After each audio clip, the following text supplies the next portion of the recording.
Okay, we have studied in the last class. We have studied about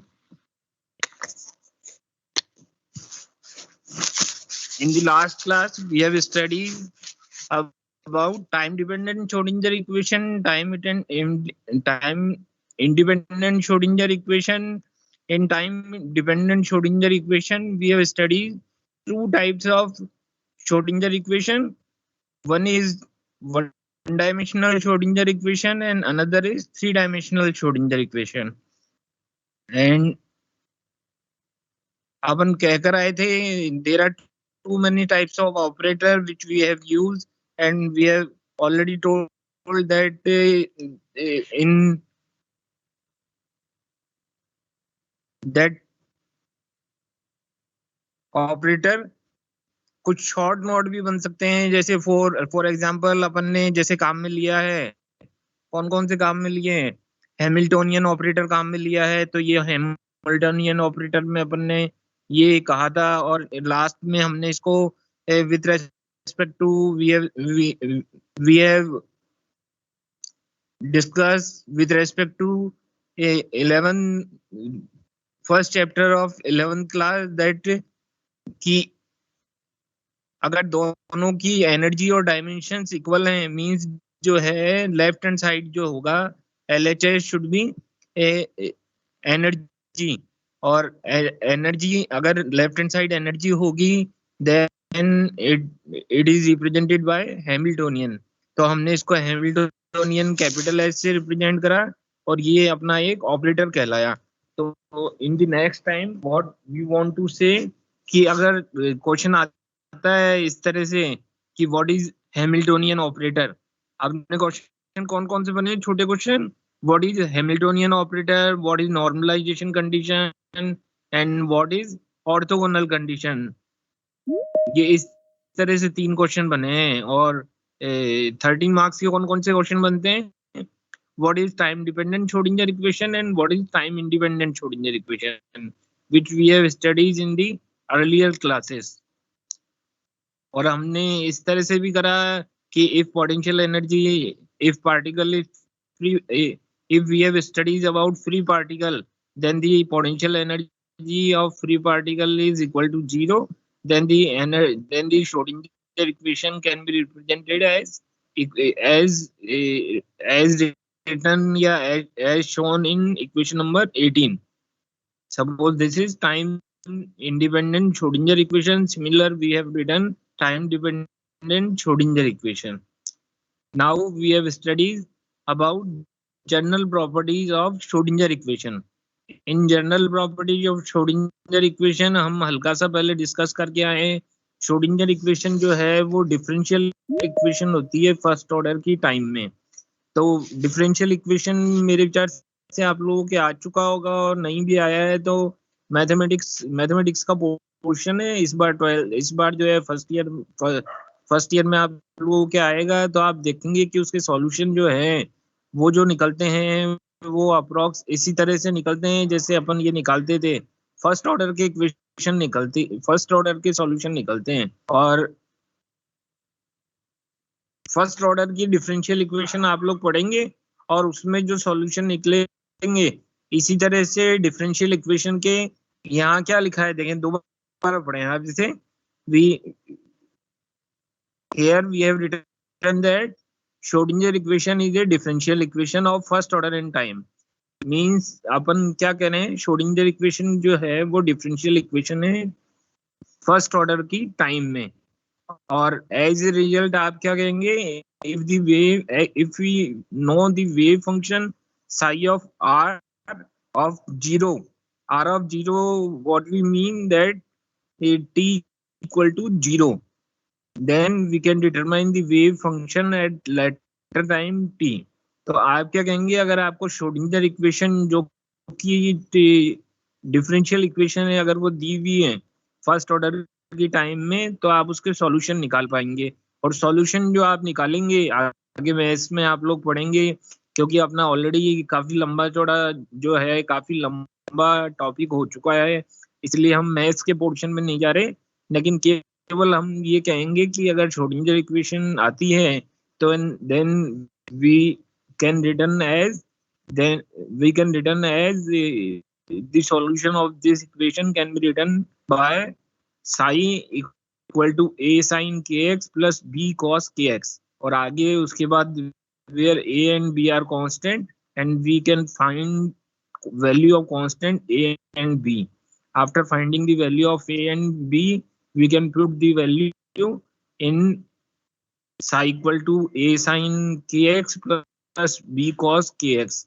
जब हम इनमें value रखेंगे तो जो अपनी जो सॉल्यूशन आएंगे, that is the resultant value of psi और resultant value of wave equation. तो आपने सबसे पहले तो क्या कहा है, ये बेसिकली अपने को अपन जो एग्जांपल करेंगे अभी आगे जाके जो है श्रोडिंगर इक्वेशन के कुछ एग्जांपल भी करेंगे अपन, या कुछ एप्लीकेशन भी करेंगे। उन एप्लीकेशनों में आसानी से समझ में आएगा, और अपन इनको जो है वो मैथ्स, क्योंकि अपन फिजिक्स में मैथ्स तो करते हैं लेकिन यहाँ अपन बहुत ज्यादा डिटेल में मैथ्स नहीं करेंगे। तो श्रोडिंगर इक्वेशन जब आप डिफरेंशियल इक्वेशन पढ़ेंगे तो आप देख लीजिएगा, उसी हिसाब से आप जो है इसके केवल सॉल्यूशन टू सॉल्यूशन बात करेंगे। ठीक है, तो आप क्या कर रहे हैं, पहली बात तो ये हो गई। दूसरी बात हो गई, it is linear in wave function psi. Linear wave function जो है उसके वेव फंक्शन के अकॉर्डिंग जो है सॉल्यूशन जो आएगा वो लीनियर फॉर्म में आएगा। मींस जो है आप it contain Sai and it's derivative. Sai भी होगा, it contains Sai and it's derivative means a value of function we can determine the value of psi and its derivative. Its derivative means del psi upon del of x or del of t, whatever it is. The equation does not have term that contains a constant of psi square. Means अब यहाँ देखें जरा, आपको psi मिलेगा और del psi upon del x मिलेगा, लेकिन इसके डेरिवेटिव या इसका स्क्वायर के रूप में जो है वो कभी भी इसके इक्वेशन के सॉल्यूशन नहीं आएंगे। ऐसा नहीं आएगा कि साई स्क्वायर आ गया या suppose square of its derivative आ गया जैसे यहाँ दिखाया है। साई और del psi upon del x we can determine psi और del psi upon del x, but psi square और del psi upon del x का होल स्क्वायर जो है ये नहीं आएंगे। As a result linear combination of the solution of Schrodinger equation is also itself a solution. अब आप क्या करेंगे बच्चे, जब अपन इसके एग्जांपल करेंगे ना तो हर स्टेप करेंगे। जैसे पहला आया कि श्रोडिंगर इक्वेशन डिफरेंशियल इक्वेशन होगी फर्स्ट ऑर्डर की टाइम में, तो आप क्या करेंगे, आप ये कह के चलेंगे डिफरेंशियल इक्वेशन आप जब पढ़ेंगे तो आप देखेंगे जो श्रोडिंगर इक्वेशन लिख रहे हैं that is also a differential equation and its result can be represented as psi equal to a sin kx plus b cos kx where a and b are constant, or by finding the value of a and b we can put the values in the above equation, और जो अपना answer आएगा that can be represented as the solution of wave function। और next जो है इसने कहा है अपने को वे इक्वेशन जो है या इक्वेशन जो है वो लीनियर होगी वेव फंक्शन साई में। अब लीनियर होगी तो आप साई निकाल सकते हैं, del psi upon del x निकाल सकते हैं, लेकिन नहीं तो इक्वेशन जो है उसमें साई स्क्वायर होगा और नहीं del psi upon del x जो है उसका होल स्क्वायर होगा। और अगर सॉल्यूशन आते भी हैं इससे क्या होगा, अगर ये नहीं होगा साई स्क्वायर और del psi upon del x का होल स्क्वायर, डेरिवेटिव का होल स्क्वायर, इसका मतलब क्या होगा कि साई है और del psi upon del x है, तो उससे क्या होगा, आप सॉल्यूशन जो निकालेंगे या तो एक सॉल्यूशन आएगा साई वन और साई, या दो सॉल्यूशन भी आ सकते हैं that can be also represented as psi one और साई टू। और अगर साई वन और साई टू सॉल्यूशन है तो उसका सुपर इम्पोजिशन जो है, सुपर इम्पोजिशन कहें या कई बार ये भी कह सकते हैं linear combination, A1 psi 1 plus A2 psi 2, या बुक में अपने को इस पीडीएफ में अपन ने इसको इस तरह से रिप्रेजेंट करा है, A psi 1 plus B psi 2। तो ए और बी जो है वो अननोन कांस्टेंट है, ठीक है। थर्ड आपने क्या कहा है, होमोजीनियस इक्वेशन होगी, और होमोजीनियस इक्वेशन होगी तो आप होमोजीनियस की डेफिनेशन अपन पहले ही डिस्कस करके आए डिटेल में। तो होमोजीनियस होगी mean probability of finding A particle remains constant. अगर पार्टिकल्स के probability of finding particle remains constant, that means probability of finding a particle should be maximum।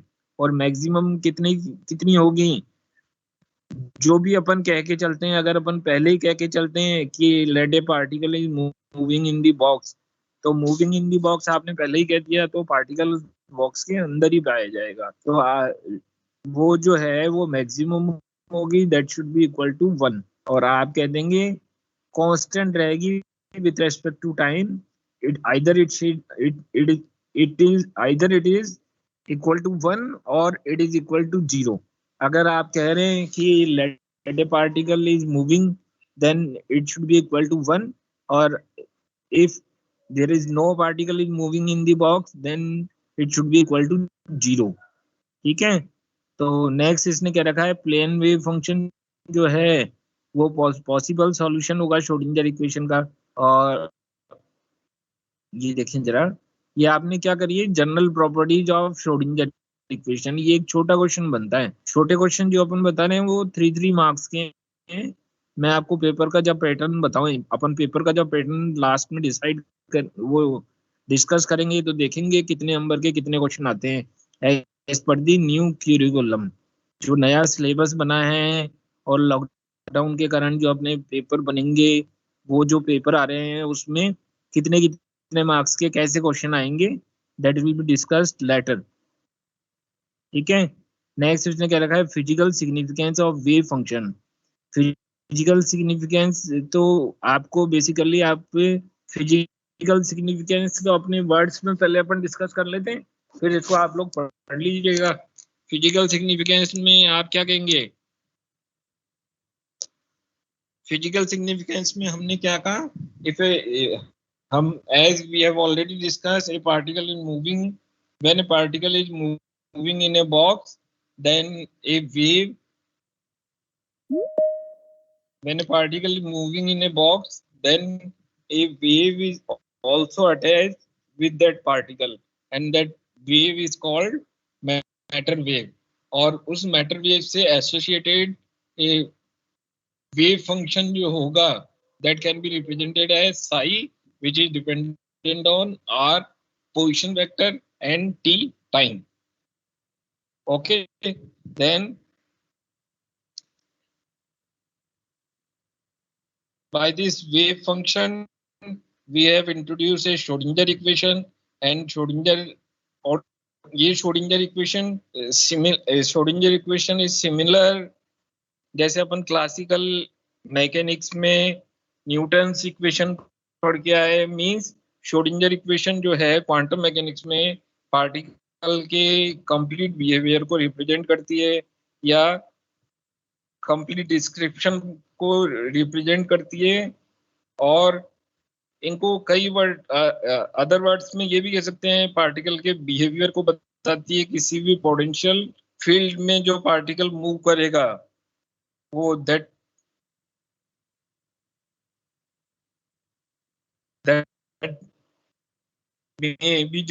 may be discussed later। हो सकता है बच्चों आवाज हल्की सी कई बार बीच में जो है श्रिंक हो रही हो, या कट, मतलब बीच में आवाज कट हो रही हो, तो वो जो है वो कंटिन्यूटी में आपको सामने मैटर दे रखा है, तो आप इसको पढ़ के भी चलें, आपको समझ में आता रहेगा।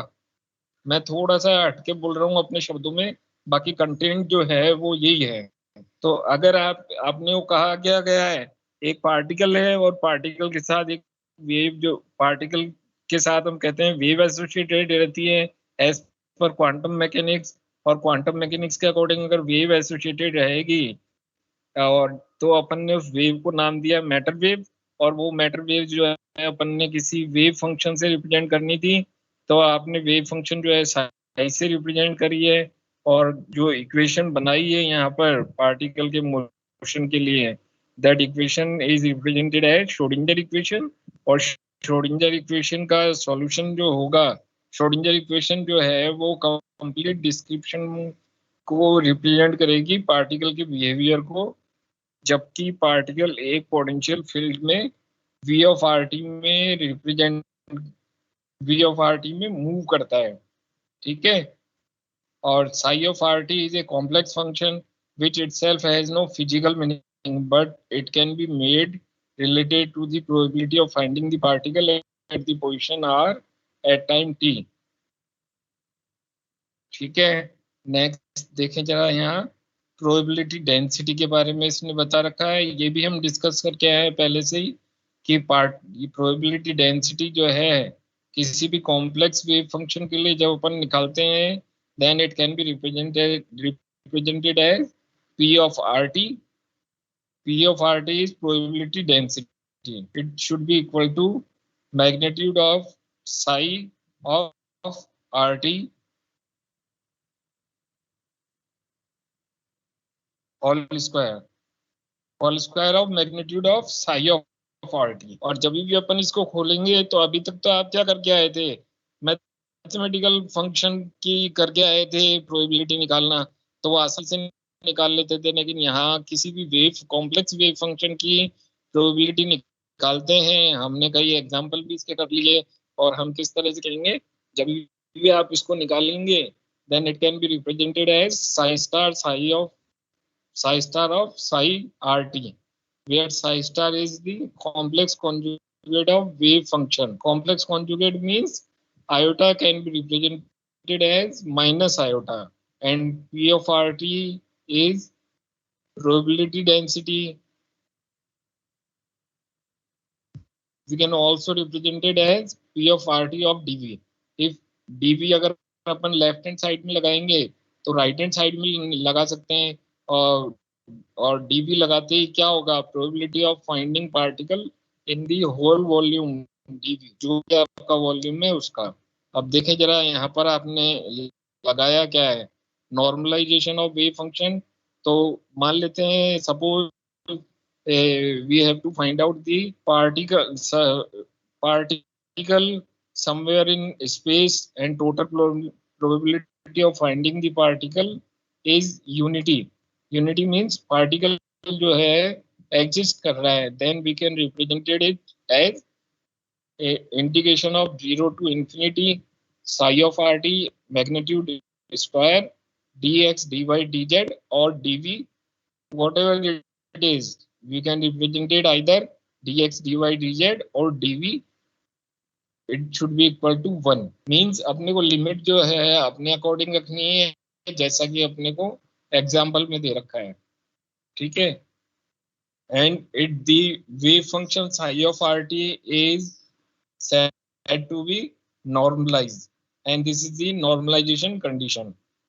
Next, orthogonal wave condition, we have already discussed both the condition, orthogonal wave condition या the orthogonal wave function, or orthogonal condition is if two different wave functions psi I and psi j represent satisfactory solution of same Schrodinger equation, then we can return as 0 to infinity psi I of psi j star dx dy dz equal to 0, or 0 to infinity psi j psi I star of psi j dx dy dz equal to 0। These functions are termed to be normalization orthogonal wave function। Sorry.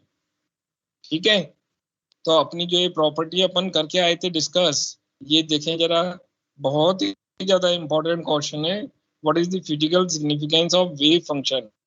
तो ये अगर आप previous year के paper देखेंगे तो ये question जो है वो सबसे ज्यादा है, वो है फिजिकल सिग्निफिकेंस आपको निकालनी है। तो फिजिकल सिग्निफिकेंस वेव फंक्शन की ये बताएंगे, उसके बाद प्रोबेबिलिटी बताएंगे, उसके बाद आपने जो आपको जो बतानी है नॉर्मलाइजेशन कंडीशन बताया अपन ने, ऑर्थोगोनल वेव कंडीशन बताइए, अब प्रॉपर्टीज ऑफ वेव फंक्शन बता रहे हैं। तो प्रॉपर्टीज ऑफ वेव फंक्शन में कई चीजें ऐसी हैं जो आप अब फर्स्ट ईयर में पहली बार पढ़ेंगे। तो आप क्या कहेंगे, मैथ्स में पढ़ेंगे फर्स्ट ईयर में पहली बार, psi must be well behaved in a given region. और हमने जैसे ही कहा कि जो फंक्शन होगा, जो जो इक्वेशन होगी उसमें साई आ सकता है, del psi upon del x आ सकता है, लेकिन इसके स्क्वायर की टर्म या होल स्क्वायर की टर्म जो है वो नहीं आएगी, पहली बात। दूसरी बात जो है वो इनके सुपरपोजिशन प्रिंसिपल, ये ऊपर कह कर आए थे ना, ये देखें जरा आप, ये अपन यहाँ कह कर आए थे, ये कह कर आए थे या तो साई वन और साई टू जो है it can be the solution of Schrodinger equation and also a linear combination a1 psi1 plus a2 psi2 can be a solution of Schrodinger equation। तो सिमिलर यहाँ इसने इसको रिपीट करा है प्रॉपर्टीज ऑफ वेव फंक्शन में। पहली बात तो ये कह रहा है साई और डेल साई और डेरिवेटिव ऑफ साई जो है वो सिंगल वैल्यूड कंटिन्यूस और फाइनाइट होंगे within the every region of given space. दूसरा ये कह रहा है अगर साई वन और साई टू जो है दो सॉल्यूशन है श्रोडिंगर इक्वेशन के, तो इनका जो सुपरपोजिशन रहेगा a1 psi1 plus a2 psi2 that also a solution of Schrodinger equation. Third ये कह रहा है नॉर्मलाइजेशन की कंडीशन को फुलफिल करेगा। और फोर्थ ये कह रहा है एक्सपेक्टेशन वैल्यू और पढ़कर आए थे अपन कि एक्सपेक्टेशन वैल्यू जो है वो कंडीशन को फुलफिल करेगा।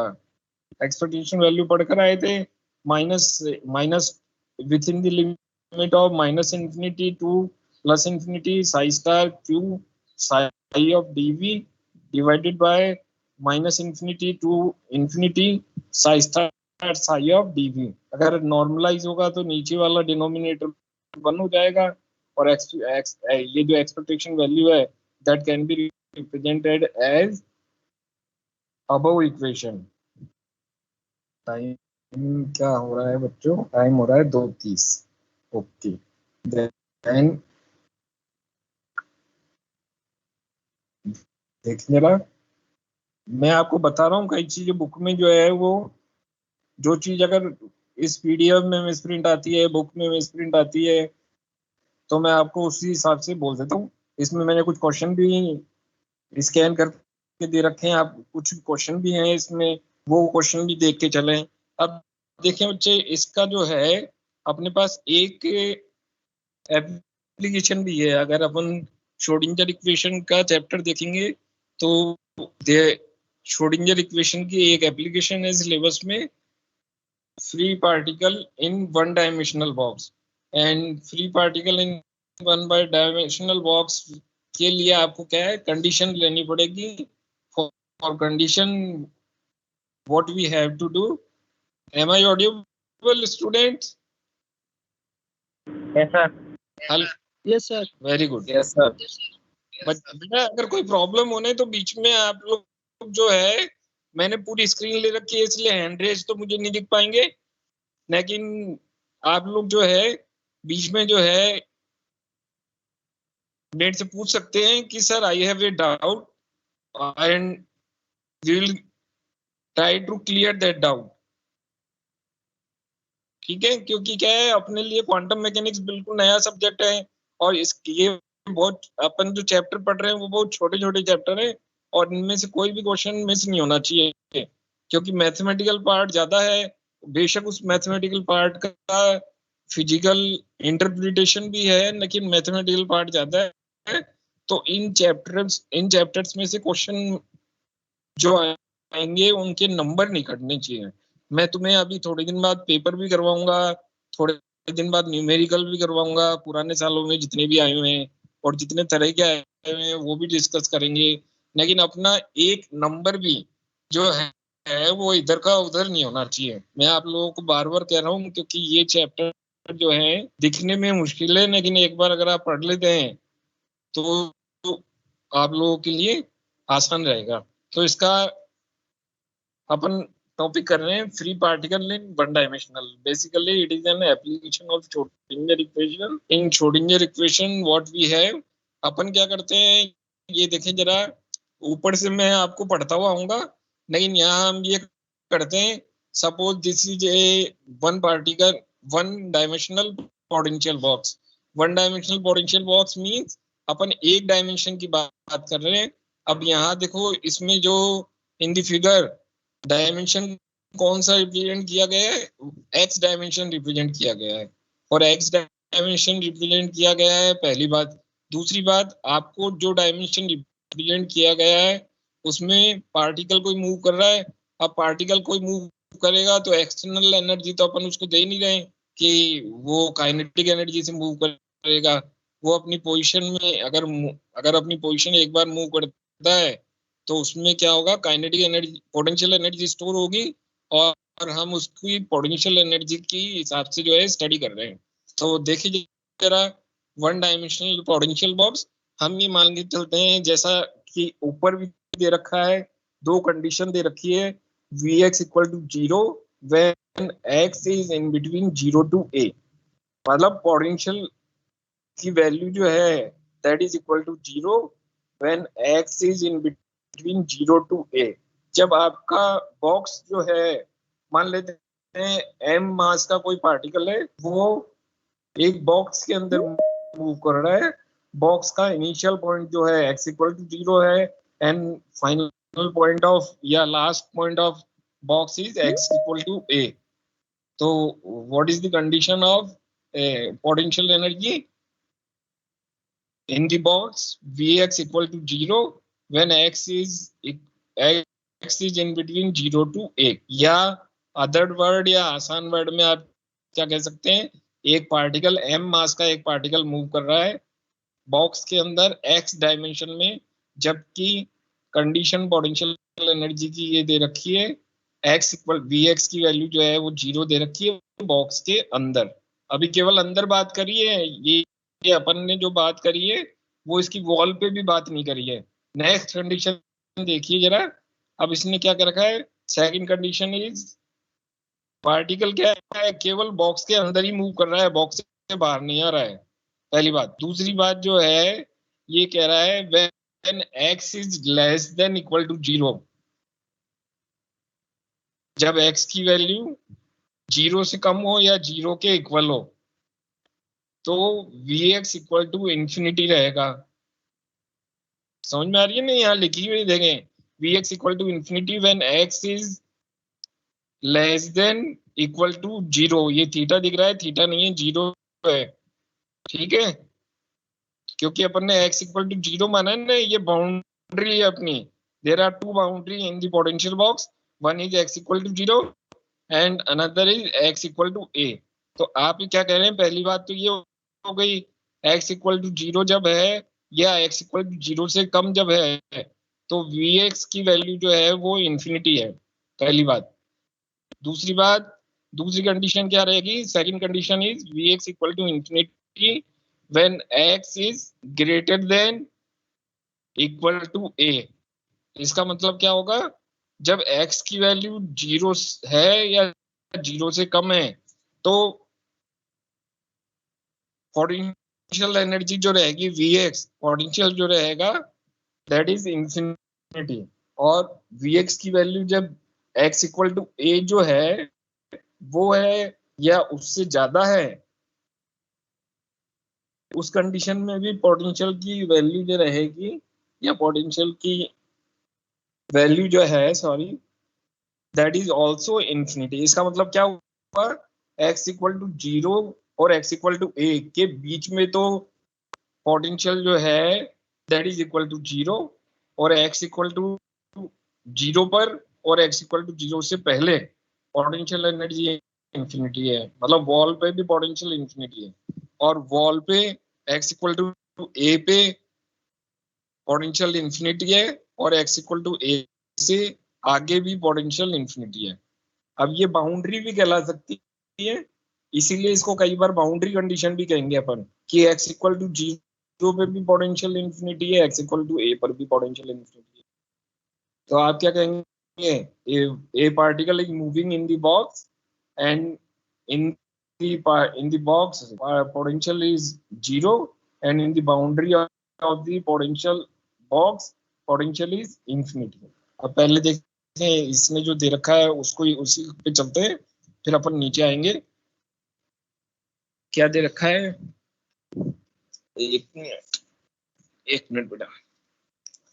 ये कह रहा है let us consider the motion of A particle of mass m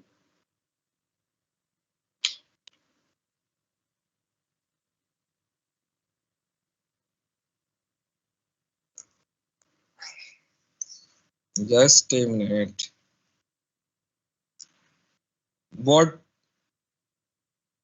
what he's saying that let us consider the motion of a particle of mass m।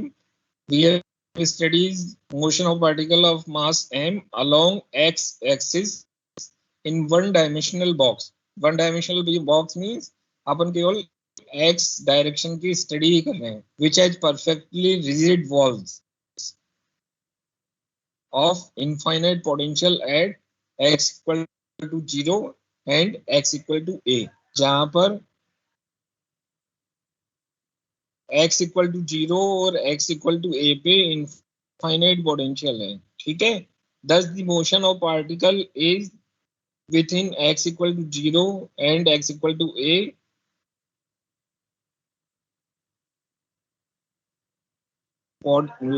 thus the motion of particle is within x equal to 0 and x equal to a। इसका मतलब क्या रहेगा कि particle का जो motion हो रहा है that is in between x equal to 0 and x equal to a, in which the potential v equal to 0, mathematically the potential energy of the particle can be written as। आप इसकी अगर boundary condition बनाएंगे with respect to the above statement, with respect to the above given statement, the mathematical condition can be represented as vx equal to 0 when x is in between 0 to a, first condition, and another condition is vx equal to infinity when x is less than equal to 0 and x is greater than equal to a। ये condition है, समझ में आ रही है, ये अपन पहले discuss कर चुके हैं। नेक्स्ट क्या कह रहा है, hence the particle moves as free in the region x is in between 0 to a। Means क्या रहेगा कि पार्टिकल जो है वो फ्रीली मूव करेगा in the box when the particle is move in between 0 to a, but when it reach at x equal to 0 and x equal to a, लेकिन जब ये x इक्वल टू 0 और x equal to a पे जाएगा तो due to infinite potential opposite to the motion as the result the direction of particle changes, hence the particle remains in the region x। अच्छा एक बात बताएं, ये इसके अंदर मूव करेगा दैट इज ओके, लेकिन अगर इनफाइनाइट पोटेंशियल है तो एनर्जी क्या रहेगी यहाँ पर। मैं एक बार डिस्कस करके आया था, अपन यहाँ पर डिस्कस करा था अपन ने। एनर्जी और पोटेंशियल का फॉर्मूला क्या रहता है,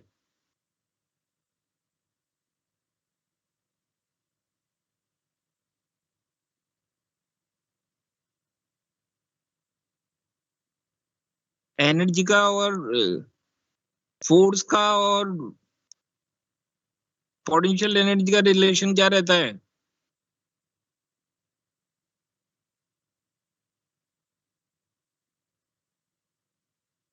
नहीं बेटा, जैसे ही यहाँ पर ये बाउंड्री पे आएगा तो इस पे माइनस इन्फिनिटी जो है फोर्स लगेगा, और माइनस इन्फिनिटी फोर्स लगने के कारण ये माइनस इन्फिनिटी फोर्स लगने के कारण ये वापस, मान लीजिए ये पार्टिकल घूम रहा है और घूमते ही इस वॉल पे हिट करा तो E equal to minus gradient of V का अपन रिलेशन पढ़ के आए। ग्रेडियंट ऑफ V का, ग्रेडियंट का मतलब भी अपन ने करा है, माइनस GV अपॉन DX। इसका मतलब क्या होगा, जब इंफिनिटी फोर्स, इंफिनिटी या आपका पोटेंशियल होगा तो वहां पर एनर्जी कितनी होगी, E equal to minus infinity. इसका मतलब जैसे ही पार्टिकल इसको हीट करेगा तो हीट करते ही एनर्जी क्या होगी वहां पर उस पार्टिकल की, माइनस इंफिनिटी। और माइनस इंफिनिटी अगर एनर्जी है तो पार्टिकल को एनर्जी तो मिलेगी, इंफिनिटी एनर्जी, लेकिन वो कहाँ पर मिलेगी, इन दी अपोजिट डायरेक्शन। और पार्टिकल जो है वो अपोजिट डायरेक्शन में मूव करेगा। और अपोजिट डायरेक्शन में मूव करने का मतलब क्या रहेगा, वो वापस इस बॉक्स के अंदर जिस डायरेक्शन में आया था उसी डायरेक्शन में चला जाएगा। तो इसने कह भी रखा है, क्या कह रखा है देखो, as a result the direction of particle changes, hence the particle remains in the region x is in between 0 to a and not in the region x is less than equal to 0 and x is greater than equal to 0। Means क्या रहेगा, particle जो है वो इसी के अंदर move करेगा, क्योंकि बाउंड्री पे जो लगने वाली एनर्जी है, बाउंड्री पे जो जब ये हिट करता है तो उसको इनफाइनाइट एनर्जी से जो है वापस पुश कर दिया जाता है। और इनफाइनाइट एनर्जी से जब पुश करा जाता है तो वो इसी के अंदर, बॉक्स के अंदर ही रह जाता है। ठीक है, और इसीलिए इसको कहा गया है वन डायमेंशनल पोटेंशियल बॉक्स। आगे बढ़े, कोई दिक्कत है बेटा अब तक? से समथिंग, यस और no? No sir. Very good, very good. अब आगे पढ़े तो आगे देखो जरा, इसने दे रखा है साई एक्स, अगर पार्टिकल एग्जिस्ट कर रहा है इसके अंदर, जैसे ये है ना, अपन ने बता रखा है zero, x equal to 0, x equal to a. तो हम क्या कह रहे हैं, पार्टिकल क्या कर रहा है, पार्टिकल एग्जिस्ट कर रहा है। और पार्टिकल अगर एग्जिस्ट कर रहा है तो, पार्टिकल अगर एग्जिस्ट कर रहा है तो आप क्या कहेंगे कि, जस्ट मिनट बच्चे,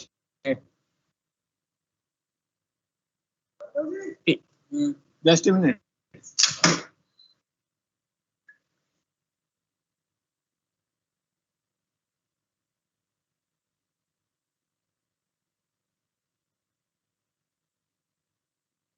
बेटा एक सेकंड, एक सेकंड, एक second. Now we are starting again.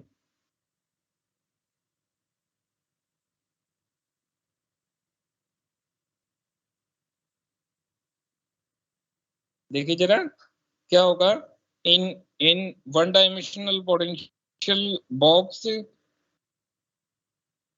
में आप क्या कह रहे हैं कि particle is moving in the box in between x equal to 0 to x equal to a। तो पार्टिकल अगर मूव करेगा तो वेव फंक्शन एग्जिस्ट होगा, और beyond the x equal to, means beyond शब्द जो है वो न लेके अपन इसमें जैसी कंडीशन दे रखी है वही कह देते हैं, लेस देन इक्वल टू 0 और greater than equal to 0, the condition will be psi x equal to 0 because there is no particle exist inside a there is no particle exist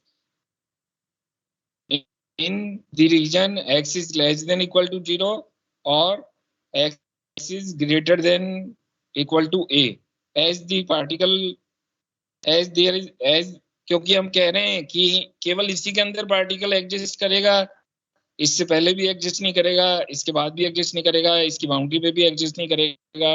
और पार्टिकल से associated wave होती है, और अगर particle exist नहीं करेगा then what we can say कि wave function भी एग्जिस्ट नहीं करेगा।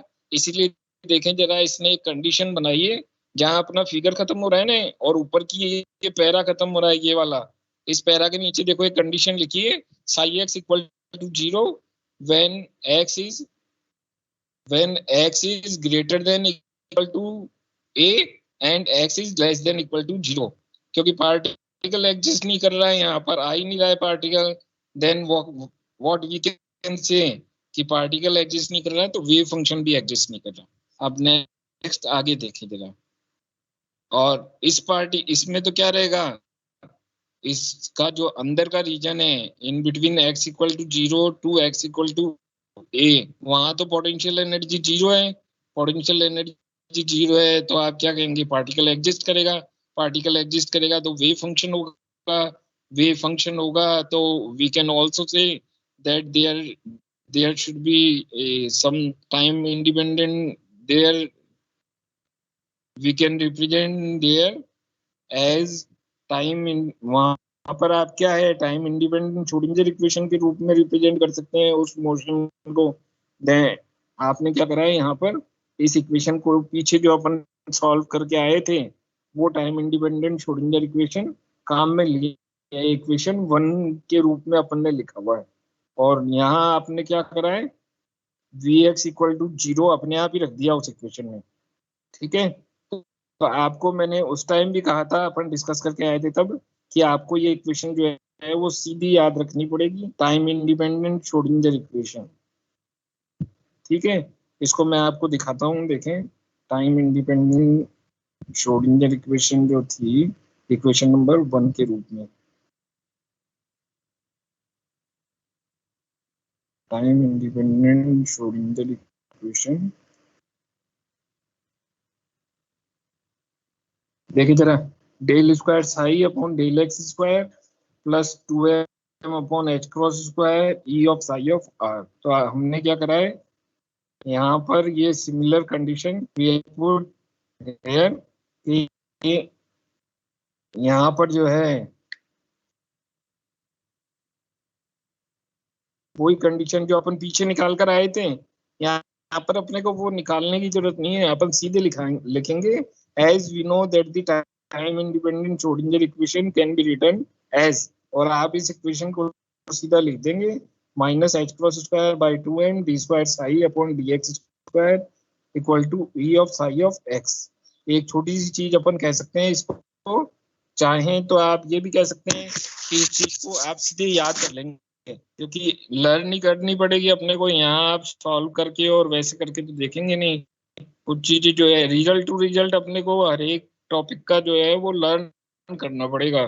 तो यहाँ पर भी अपन ने जो रिजल्ट आया है वो इसको लर्न कर लेंगे ताकि अपन इसको सीधे आगे काम में ले सकें। जब भी कोई न्यूमेरिकल आता है या जब भी कोई इस तरह की एप्लीकेशन आती है तो आपने इसको काम में ले लिया। By rearranging the equation, as we know that in this equation h cross is h upon 2 pi, m is mass of the particle and E is total energy of the particle. By rearranging of the equation, we can say that the equation can be written as d squared psi x divided by dx square plus k squared psi x equal to 0। k squared psi x क्या करा है इसने अपनी, देखो जैसे ही कोई mathematical term बड़ी हो जाती है वैसे ही क्या कर देता है, ये एक छोटा नोटेशन रख देता है। आप इसको राइट हैंड पे मैंने पेंसिल से सॉल्व करके लिखा नहीं है, बाकी आप क्या करोगे, ये देखे जरा, लेफ्ट हैंड पे जाते हैं, वैल्यू क्या आएगी D square Sai x upon d x square, और जो लेफ्ट हैंड पे minus h cross square upon 2m है, यहाँ ये क्रॉस मल्टीप्लाई करेंगे तो मल्टीप्लाई होके क्या बनाएगा 2me upon h cross square. Right hand पे ट्रांसपोज करके लेकर आएंगे तो क्या हो जाएगा plus 2me upon h cross square E of Sai x. अब ये जो आया ना plus 2me upon h cross square Sai x, आप क्या करेंगे इसको एक कांस्टेंट के रूप में मान लेंगे के स्क्वायर 2me अपॉन, जिसकी वैल्यू जो है suppose k square is equal to 2me upon h cross square, जहां पर इसकी के की वैल्यू जो है अपन बाद में रख देंगे ऐसे की ऐसे, जब अपना ये पूरी सॉल्यूशन हो जाएगा, मैथ्स हो जाएगा तब। क्योंकि यहाँ क्या है, ये अगर देखें ना ये वाली फॉर्म इक्वेशन 2, दिस इज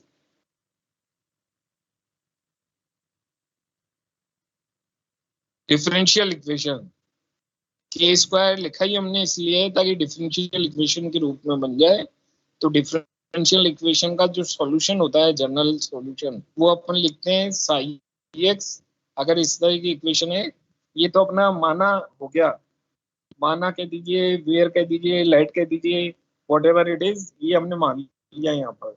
जब अपन लास्ट में आंसर निकालेंगे, then at the time we can put in the place of in the place of 2me upon h cross square as in the place of k square as 2me upon h cross square। Last में अपन k square की जगह इसकी value put कर देंगे। अभी थोड़ी सी maths आसान हो जाए इसलिए अपन ने यहाँ वैल्यू लिखी है। Then the general solution of this equation is given by psi x, it is equal to a sin kx plus b cos kx, where A and B are constant which can be determined by applying boundary condition। ठीक है, simple है बच्चे। देखें यहाँ पर equation number 1 तो अपन ने कह दिया, as we know that the time independent Schrodinger equation can be written as this. तो टाइम इंडिपेंडेंट श्रोडिंगर इक्वेशन लिख दिया अपन ने, ये निकाल के लिख दी, और ये अपने को सीधे लर्न करनी है, अपन कहकर आए अभी, और रीअरेंज करके इक्वेशन लिख दी। एक नोटेशन जो है हमने मान लिया, तो अपनी जो है वो डिफरेंशियल इक्वेशन बन गई।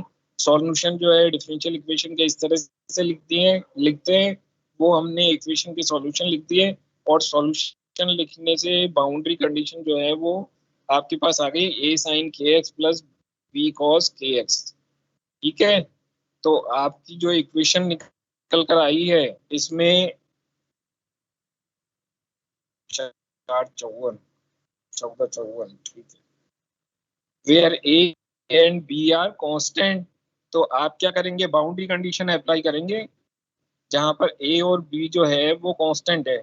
तो पहली बाउंड्री कंडीशन क्या थी, लेफ्ट हैंड साइड पे यहाँ देखें जरा, पहली बाउंड्री कौन सी आई थी अपनी, there are two boundary x equal to 0 and x equal to a। First boundary is x equal to 0 and boundary condition is when x equal to 0 vx equal to infinity। By putting the boundary condition we have vx equal to infinity at x equal to 0 and x equal to a। तो आप जो है by putting the value in equation 3 we have, पहले first boundary condition रखते हैं, when x equal to 0, x equal to 0 equal to क्या हो जाएगा, a sin k into 0 plus b cos k into 0। Sine वाली टर्म में तो क्या हो जाएगा, a sin k, a sin 0, a sin 0 means तो क्या हो जाएगा 0 प्लस b cos 0, cos 0 का मतलब क्या हो जाएगा, दैट इज 1। तो आप क्या कह पाएंगे कि sine of x equal to 0 equal to, right hand side में क्या बचेगा, b। ठीक है, नीचे लिख भी रखा है अपन ने, लेफ्ट हैंड साइड में तो 0, a sin k0 plus b cos k0। तो आपके पास इक्वल टू क्या आएगा, इक्वेशन जो बनेगी that can be written as b equal to 0 by putting the equation, by putting the value of b in equation 3 we have psi x equal to a sin kx, means this is the general solution of equation 3, general solution of equation 2 which can return as psi x equal to a sin kx। अब जो अपनी ये equation आई है उसमें अभी तक हमने कौन क्या चीज रखी है, वन डायमेंशनल, वो सॉरी एक बाउंड्री कंडीशन रखी है। अब अपनी दूसरी बाउंड्री कंडीशन रखेंगे, उससे पहले आप यहाँ पर नॉर्मलाइजेशन कंडीशन लगाएंगे, और नॉर्मलाइजेशन कंडीशन जब आप लगाते हैं तो नॉर्मलाइजेशन कंडीशन ये थी अपने पास, अगर हम ये कह रहे हैं if a particle is moving within the box then what we can say that within the limit of the box in between 0 to a psi start psi x of dx should be equal to 1। then we can also say 1 equal to 0, 1 equal to within the limit 0 to a square sin square kx dx, or we can also say a square और sin square kx का integration करेंगे, limit लगा देंगे 0 to a, तो ये बच्चों वाली चीज है, आप लोग करके आए हो, 11th 12th से कर रहे हो इंटीग्रेशन, तो आप लोग करेंगे तो पता पड़ जाएगा। वैल्यू जो आती है आप लोग निकाल लेंगे, a/2 आती है। Then what we can say that value of a is equal to √2/a। Then by putting the value of psi of x, अब आप क्या करेंगे, आपने निकाला था तो b की वैल्यू 0 आ गई थी इन द इक्वेशन 4। आप इक्वेशन 4 में a की वैल्यू निकालनी थी, वो हमने निकाल ली, √2/a साइन के एक्स। ठीक है बेटा, अब ऐसा है, इसको यहाँ तक कर लेना और बहुत अच्छे से कर लेना। अगर कोई दिक्कत है तो अपन नेक्स्ट क्लास में डिस्कस करेंगे। और इससे आगे वाला टॉपिक जो है, आगे वाला टॉपिक मतलब ये पूरा एक टॉपिक है, तो आपको जो है स्टेप भी लर्न करने होंगे कई जगह, ताकि अगर कोई गलती हो जाती है तो अपन कह सकते हैं। ठीक है Sumit sir, are you here Sumit sir?